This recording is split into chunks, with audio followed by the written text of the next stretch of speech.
On the morning of May 14, 1988, Amaury Riviera, a young man from Puerto Rico, photographed a giant disc, followed and circled by two jet interceptors.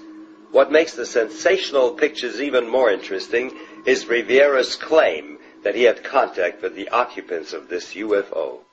Hello, my name is Amaury Rivera. I live in Puerto Rico, and back in 1988, I was working in a nightclub, and there was a musical group there. One of my cousins wanted me to photograph the musical group, and she loaned me a camera with some film. On my way back home, I encountered two small beings, two small strange men, which I didn't think were men from outer space. And they took me somewhere where there were other people besides myself. Other human people, like from Puerto Rico, I guess. From here, another human being showed up. He claimed to be from a distant planet. He was dressed in black. He had a dark skin, but he was not a Negro. He had a long black hair up to the shoulders, and he spoke to us with the mouth, verbally, and no telepathic speaking.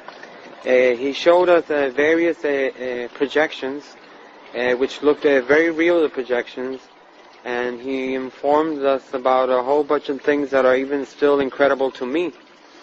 Then they returned me to... What did this holographic projection show? The holographs were mainly... the first one that I can remember was like a short trip through space. We saw where he came from, where he's said to be from. We saw his people. We saw the houses that they used. And the second one was about... meteor or rock falling to Earth in the near future, which is going to cause a lot of havoc in the world. This would fall, it's going to fall in very near the Caribbean, Puerto Rico, and those other small islands, but it's going to affect the whole world, not just Puerto Rico. The last one is that they projected was showing us how there was only going to be one government on the planet Earth. They'll be living on some sort of artificial island that's going to be floating in the middle of a dark, black, dirty sea. And then this man returned me to my car again and left me somewhere different from where the whole ordeal had started. Apparently, they took me with car and all.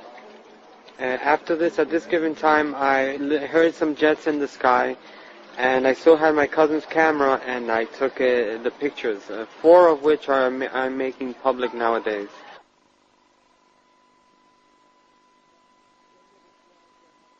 So the jets followed the UFO? Yes, it was. They seemed to be surveilling it. I only got to capture just one of the jets in the photograph, but there were 3 of them. Or maybe I got in one of the photos one, and in the second or third I got one of the other ones, because they would go around it very far away, and while this one was closer, and turn, very far, very far. And by the time this one was coming back, another one was turning over there. There was always one or the other close to the object, to the UFO. Jorge Martin has carefully investigated this case. Rivera's case to me, is a very special one and a very important one, because in Amaury's case, he was abducted and he was taken away by aliens. One of them was human-like, and 2 small creatures that they explained to him were some type of genetical or biological organic android that they made to do some chores outside so they don't have to risk themselves in our environment. That's what they explained to him, the so-called human alien that he saw in the craft. And it's important also because of the evidences that he has on the case, because when he was released, he had a camera with him, and he was able to take pictures of the object that apparently had abducted him, the craft, flying saucer type, and also some jet fighters from the United States, excuse me, F-14 again, In most of these cases in the island, F-14s are involved with these situations of chasing and harassment and checking on these objects when they are seen in the different areas of the island. And he was able to get them in those pictures together. So this clearly, when you see those photographs, it's obvious that the government has been lying for many years, because there's the UFO there, and there's also the jet fighters dealing with the situation, which they denied for more than 40 years. It's there. Were you able to locate any other witnesses? That's what I was going to explain at this moment, Michael. The Amoris case is also very important because I have several people who apparently had been contacted by the same alien that abducted Amori and the small ones that were with him in a separate fashion. They have nothing to do with Amori's incident. This being, this human-like alien, is contacting people all around the area of the southwest of Puerto Rico. I have people from the town of Yauco who seem to have been contacted by this man.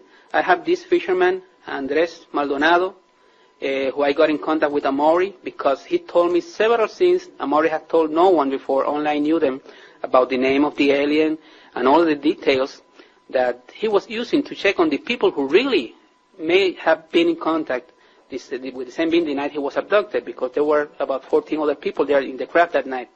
And when Maldonado told me all this information that he couldn't know because he was not involved with the Morris case, I got them together. And at this moment I have about 3 different people who seem to have been in contact with the same alien. So they are doing something, and they are getting in contact with more and more people and preparing people for something. And this is very important because all this corroborates a Morris incident also.